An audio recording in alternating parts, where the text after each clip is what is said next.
نحمدہ ونصلی ونسلم علی رسولہ الکریم اما بعد فقال النبی صلی اللہ علیہ وسلم یا ایہا الناس قد اظلکم شہر عظیم۔ ہم ایک ایسے مہینے کے قریب پہنچ چکے ہیں جس تک پہنچنے کے لیے رسول اکرم صلی اللہ علیہ وسلم نے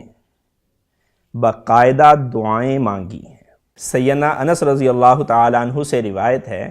کہ رسول اللہ صلی اللہ علیہ وسلم رجب کا چاند نظر آنے پر یہ دعا مانگا کرتے تھے، اللہم بارک لنا فی رجب و شعبان وبلغنا رمضان، کہ اے اللہ ہمارے رجب اور شعبان میں برکت عطا فرما دیجئے اور ہمیں رمضان تک پہنچا دیجئے۔ اور پھر چاند نظر آنے پہ رسول اللہ صلی اللہ علیہ وسلم یہ دعا مانگا کرتے تھے، اللہم سلمنی لرمضان وسلمہ لی وتسلمہ منی متقبلا، کہ اے اللہ مجھے رمضان کے لیے سلامت رکھیے گا اور رمضان کو میرے لیے سلامت رکھیے گا اور اس کو ہم سے قبول کر کے ہمارے لیے سلامت رکھیے گا۔ اور حضرت یعلا بن فضل رحمۃ اللہ علیہ کہتے ہیں کہ میں نے ایسے حضرات کو دیکھا، مراد صحابہ اکرام رضوان اللہ علیہم اجمعین ہیں، کہ وہ لوگ 6 مہینے تک رمضان کا انتظار کیا کرتے تھے اور پھر اس کے گزر جانے کے بعد 6 مہینے تک اس کی قبولیت کی دعائیں کیا کرتے تھے کہ اے اللہ جو اعمال ہم نے اس رمضان المبارک میں کیے ہیں ان کو ہمارے سے قبول کر لیجئے گا۔ اور پھر رسول اللہ صلی اللہ علیہ وسلم کا استقبال کرنا رمضان کا یہ بڑا عجیب ہے۔ چنانچہ ایک روایت کے اندر ہے کہ ایک مرتبہ رسول اکرم صلی اللہ علیہ وسلم ممبر پہ تشریف لائے، اور ممبر پہ تشریف لانے کے بعد رسول اللہ صلی اللہ علیہ وسلم نے لوگوں سے خطاب کیا اور فرمایا کہ ماذا تستقبلون وماذا یستقبلکم، کہ کون سی چیز ہے جس کا تم استقبال کر رہے ہو، جس کی طرف تم جا رہے ہو، اور کون سی چیز ہے جو تمہاری طرف آ رہی ہے، تمہارا استقبال کر رہی ہے۔ اور جواب عنایت نہیں فرمایا۔ اس کے بعد پھر رسول اللہ صلی اللہ علیہ وسلم نے دوسری بار یہی بات ارشاد فرمائی کہ ماذا تستقبلون وماذا یستقبلکم، کہ کون سی چیز کا تم استقبال کر رہے ہو اور کون سی چیز تمہارا استقبال کر رہی ہے۔ اور پھر تیسری بار نبی کریم صلی اللہ علیہ وسلم نے فرمایا ماذا تستقبلون وماذا یستقبلکم، کہ کون سی چیز تمہارا استقبال کر رہی ہے اور تم کس چیز کا استقبال کر رہے ہو۔ جب رسول اللہ صلی اللہ علیہ وسلم نے 3 بار یہ بات ارشاد فرمائی تو سیدنا عمر رضی اللہ تعالیٰ عنہ کھڑے ہو گئے اور کھڑے ہو کے عرض کیا، یا رسول اللہ وحی نزل، کہ کیا کوئی وحی نازل ہوئی ہے حق تعالی شانہ کی طرف سے، کوئی حکم اللہ تعالیٰ کی طرف سے اترا ہے، او عدو حذر، یا پھر کوئی دشمن آ گیا ہے جس کے متعلق آپ ہمیں بتلانا چاہ رہے ہیں، فکر مند کرنا چاہ رہے ہیں کہ اس کے خلاف ہمیں ڈٹ کے کھڑے ہونا ہے۔ تو رسول اللہ صلی اللہ علیہ وسلم نے ارشاد فرمایا، لا، نہیں ایسی کوئی بات نہیں ہے، ولیکن اللہ، لیکن اللہ تعالیٰ یغفر، بخشش کر دیتے ہیں، فی اول لیلۃ من رمضان، اس رمضان کی پہلی رات کے اندر ہر شخص کی۔ تو رسول اللہ صلی اللہ علیہ وسلم نے یوں اس کا استقبال کیا کہ بتلایا کہ یہ ایسا مہینہ جو ہے وہ تمہارے پاس آنے والا ہے۔ اور سیدنا سلمان فارسی رضی اللہ تعالیٰ عنہ کی مشہور روایت ہے کہ وہ کہتے ہیں کہ نبی کریم صلی اللہ علیہ وسلم شعبان کے آخری دن مسجد میں تشریف لائے اور ہمیں ایک خطبہ دیا اور فرمایا، یا ایھا الناس، اے لوگو، قد اظلکم شہر عظیم، کہ تمہیں گھیر لیا ہوا ہے، تمہارے اوپر سایہ فگن ہے ایک عظمت والا مہینہ، شہر عظیم۔ عظیم کا معنی بڑا عجیب ہے کہ عظیم کا مطلب ہوتا ہے کہ اتنا بڑا، اس کا رتبہ اتنا بلند ہے، اتنا بڑا ہے کہ کوئی دوسرا اس کا ہمسر نہیں ہے، اس کا کوئی ثانی ہے ہی نہیں اس کے اندر۔ چنانچہ حق تعالی شانہ قرآن پاک میں ارشاد فرماتے ہیں، ان الشرک لظلم عظیم، کہ شرک ایسا ظلم ہے، ایسی ناانصافی ہے کہ دنیا کا کوئی اور ظلم اس کے برابر ہو ہی نہیں سکتا،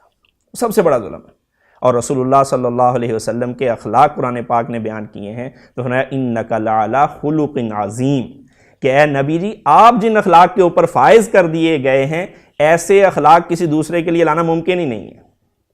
اور خود حق تعالی شانہ کی ذات کو بیان کرتے ہوئے قرآن کہتا ہے، وَهُوَ الْعَلِيُّ الْعَظِيمُ، وہ اتنا بلند ہے کہ اس کا کوئی دوسرا ہمسر ہو ہی نہیں سکتا۔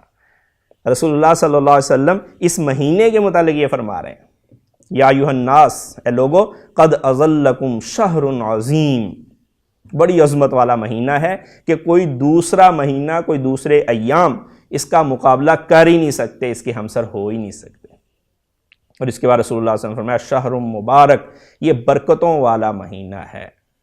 اور فرمایا کہ شہر فیہ لیلہ، اس کے اندر ایک رات ایسی ہے، خیر من الف شہر، جو 1000 مہینوں سے افضل ہے۔ اور آگے چل کے رسول اللہ صلی اللہ علیہ وسلم نے فرمایا وَهُوَ شَهْرُ الصَّبْرِ، کہ یہ صبر کا مہینہ ہے، وَالصَّبْرُ ثَوَابُهُ الْجَنَّةُ، اور صبر ایسی چیز ہے کہ اس کا بدلہ جنت ہی ہے،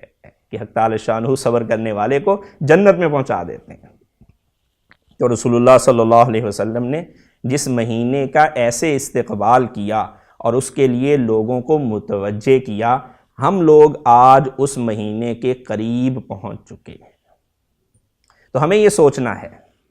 ہمیں یہ پلاننگ کرنی ہے، ہمیں یہ منصوبہ بندی کرنی ہے کہ یہ عظمت والا مہینہ آ رہا ہے، ہم اس کے قریب پہنچ چکے ہیں، تو ہمیں کرنا کیا ہے؟ اس میں ہمیں پہلے سے اس کی تیاری کرنی ہے، ہمیں پہلے سے منصوبہ بندی کرنی ہے۔ اگر ہم پہلے سے منصوبہ بندی نہیں کریں گے، یہ مہینہ آ جائے گا، اس کے بعد سوچنا شروع کریں گے، تو پھر ہمارے سوچتے سوچتے یہ برکتوں والا مہینہ رخصت ہو جائے گا۔ کسی بھی کام سے بھرپور فائدہ اٹھانے کے لیے پری پلاننگ ہوتی ہے، تو ہمیں اس کے مہینے سے آنے سے پہلے پلان کرنا ہے۔ تو اس کے لیے چند گزارشات کروں گا کہ کیا کیا ہمیں کر لینا چاہیے۔ سب سے پہلی چیز تو یہ ہے کہ ہمیں اپنی ضروری ملاقاتیں رمضان شروع ہونے سے پہلے کر لینی چاہیے۔ نمبر 2، ضروری کام ہمیں نمٹا لینے چاہیے۔ مہینے کا راشن ہے، گروسری ہے، وہ مہینے کی چھوڑ کے 1.5 مہینے کی کر لی جائے، تھوڑا 15 دن اور زیادہ کی کر لی جائے، جو ضروریات کی چیزیں ان کو خرید لیا جائے۔ نمبر 3، جو ہمارا رمضان خراب کرتی ہے سب سے زیادہ، وہ ہوتی ہے عید کی شاپنگ۔ تو عید کی شاپنگ شعبان کے اندر کر لیجئے۔ اس کے لیے ہمیں تیار ہونا پڑے گا، خود تیار ہونا پڑے گا، اپنے گھر والوں کو تیار کرنا پڑے گا، اپنے بیوی بچوں کو تیار کرنا پڑے گا کہ بھئی جو چیز آپ نے رمضان میں خریدنی ہے، اس کے آخری ایام میں قیمتی لمحات کو ضائع کرنا ہے بازاروں میں، آپ کل کی بجائے آج وہ خرید لیجئے۔ رمضان کے وہ قیمتی لمحات ہم اللہ کی عبادت کے اندر گزاریں گے۔ تو ایسی چیزیں جو پہلے خریدی جا سکتی ہیں، وہ پہلے خرید لی جائیں۔ اور رہ گئی وہ چیزیں جو روزمرہ کی ضروریات ہوتی ہیں، سبزی ہے، روزانہ کی ضرورت کی چیز ہے، پھل ہیں، روزانہ لانے پڑیں گے، اس طرح کی چیزیں، تو ان کی خریداری کے لیے ایسے اوقات طے کیے جائیں جن اوقات کے اندر رش کم ہوتا ہے۔ رش والے اوقات میں بازار نہ جائیں تاکہ کم سے کم وقت میں اپنا کام جو ہے وہ مکمل کر کے واپسی ہو جائے۔ اور تیسرا کام ہمیں یہ کرنا ہے کہ ہمیں اپنے معمولات طے کرنے، نظام الاوقات بنانا ہے کہ میں نے یہ کام کرنے ہیں، اور یہ جو ہے وہ ٹھیک نظام الاوقات ہونا چاہیے، جذباتی نظام الاوقات نہیں ہونا چاہیے کہ میں ہر روز ایک قرآن ختم کر دوں گا، میں ہر روز اتنا صدقہ کر دوں گا، ہر روز اتنے نوافل پڑھ لوں گا، اتنا ذکر کر لوں گا۔ جذباتی نہیں ہونا چاہیے، ریئلسٹک بیسس پہ ہونا چاہیے یہ، تاکہ جو کیا جا سکتا ہے ویسا ہونا چاہیے، لیکن طے ضرور ہونا چاہیے کہ روزانہ اتنے سپارے پڑھوں گا، روزانہ اتنا اللہ تعالیٰ کا ذکر کروں گا، روزانہ قرآن پاک کو سمجھنے کے لیے اتنا وقت دوں گا، روزانہ مسائل کو سیکھنے کے لیے اتنا وقت دوں گا۔ اور چوتھا کام جو ہم نے کرنا ہے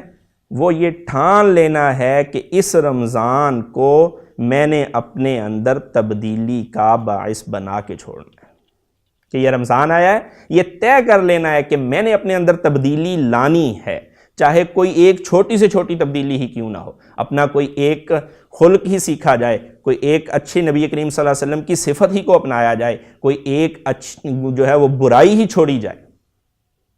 لیکن اپنے آپ کو اس کے اوپر لانا ہے، تبدیلی کے اوپر لانا ہے۔ کوئی ایک گناہ کو جو ہے وہ طے کر لیا جائے کہ پورے رمضان میں نے یہ نہیں کرنا اور اس کے بعد بھی اس سے بچنا ہے، کوئی ایک اچھی صفت جو ہے وہ میں نے اپنے اندر لانی ہے۔ تو جو یہ کام کر لے گا وہ سمجھے کہ میں نے رمضان کے آنے سے پہلے رمضان کی تیاری کر لی ہے۔ تو مجھے اور آپ کو فکر مند ہونا ہے کہ یہ برکتوں والا مہینہ آ رہا ہے، اس کے آنے سے پہلے ہم جو ہے وہ تیاری کر لیں اس کی، تاکہ اس کی برکتوں سے ہم بھرپور طریقے سے مستفیض ہو چکیں۔ حق تعالی شانہ سے دعا گو ہوں کہ اللہ رب العزت ہمیں رمضان کی کامل برکات عطا فرمائے۔